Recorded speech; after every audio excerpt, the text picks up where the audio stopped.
మోటివేషన్తో ముందుకు వచ్చామో ఇప్పుడు చాలా మంది యూత్ ఇప్పుడు రిక్రూట్ అయిన వాళ్ళు అందరూ కూడా ఎలాంటి ఉద్దేశంతో జాబ్కి వచ్చారంటే జాబ్ ఉంది, సంపాదన ఉంది, ఓకే అనేటువంటి ఫీలింగ్ నుంచి వాళ్ళందరినీ మనం బయటకు తీసుకొని వస్తే చాలా మంది మేధావుల్ని మనము మనలో చేర్చుకోగలుగుతాం.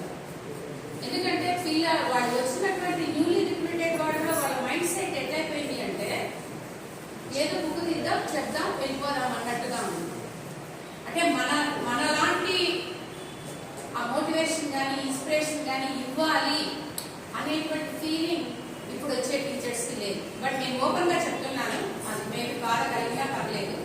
ఎందుకంటే మనం చూసుకున్నాం మన స్కూళ్ళల్లో మనము ఎవరైతే యంగ్స్టర్స్ ఉన్నారో వాళ్ళని మనము బాగా మోటివేట్ చేసుకోవాలి. ఈ ఇంగ్లీష్ ఫోరం ఇలాగే కంటిన్యూ అయ్యి దీనికి ఫినాన్షియల్ గా కానీ ఏ రకమైనటువంటి సపోర్ట్ కావాలన్నా మా సైడ్ నుంచి మనము ఒక టీచర్లకు ఎంత గౌరవిస్తామో మన సబ్జెక్ట్ ని కూడా రాయల్ సబ్జెక్ట్ అని ఎలా చెప్పుకుంటున్నామో అలాంటి స్థాయికి మనం తీసుకెళ్ళగలగాలి. పిల్లలందరినీ అంటే ఎవరైతే ఇప్పుడు వచ్చినటువంటి యంగ్స్టర్స్ అందరూ కూడా దే ఆర్ హైలీ క్వాలిఫైడ్ మనతో పోలిస్తే.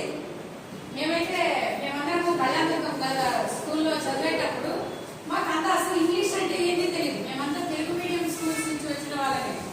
ఈవెన్ నాగరాజ్ గారు మేమందరము అప్ టు నాకు తెలిసి మేమైతే ఎంఏ డిగ్రీ వరకు నేను తెలుగు మీడియం.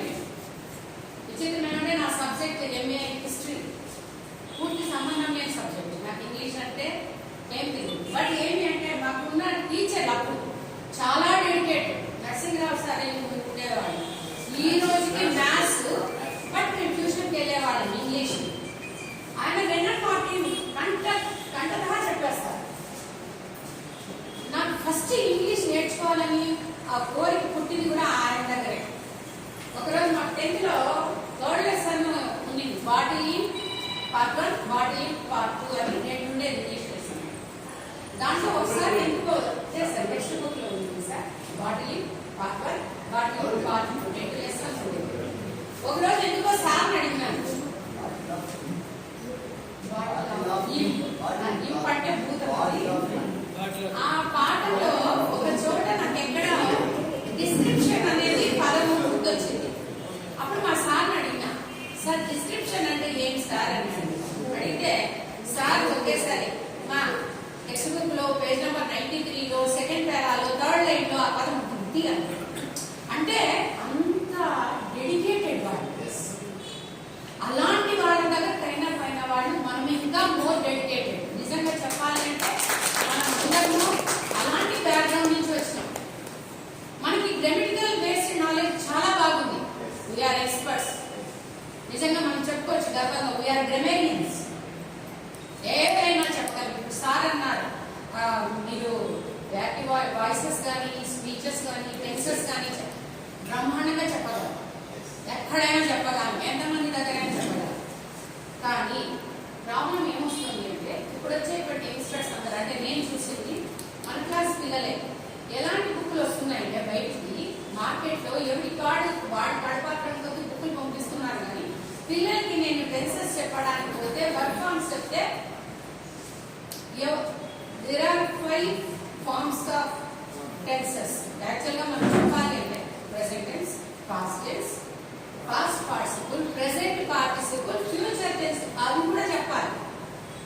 ఇప్పుడు పిల్లలు ఎట్లయిపోయినారంటే ఏదైనా మనం చెప్పడానికి పోతే ఆ టీచర్ V3నా V2నా అంటారు. Why should we use V1, V2, V3? ఆ పదాలు పరిచయం చేయండి. What is present participle, what is past participle, what is the structure of past participle? మనం అది చెప్పట్లేదు. లాస్ట్ మనం కూడా ఎక్కడికి వెళ్ళిపోతున్నామంటే పిల్లల దారిలోకి వెళ్ళిపోతున్నాం. ఏదో చెప్పాలి, ఏదో పాస్ కావాలి. గవర్నమెంట్ సైడ్ నుంచి కూడా ప్రెషర్స్ రాకూడదు సార్ టీచర్లకు. ఎందుకంటే they must be free to express their language skills, to train up their students. మీరు ఇంత తీసుకురావాలి, ఇంత పర్సెంటేజ్ తీసుకురావాలి, వాటి ఇట్లా రావాలి. మాకు don't put any type of goals. తర్వాత నేను అడిగేది ఏమంటే ఇంగ్లీష్ ఫోరం టీచర్స్ దగ్గర నుంచి నా రిక్వెస్ట్ ఏంటి అంటే మోర్ అండ్ మోర్ మెటీరియల్ ఎలా ఉండాలి అంటే ఒక పిల్లవాడు వాడు కూడా ఒక ఇంగ్లీష్ గ్రామర్ బుక్స్ అన్ని కూడా మనం డెవలప్ చేద్దాం సార్. మీలాంటి ఎక్స్పర్ట్స్ అందరూ కలిసి కూర్చొని ప్లాన్ చేయండి,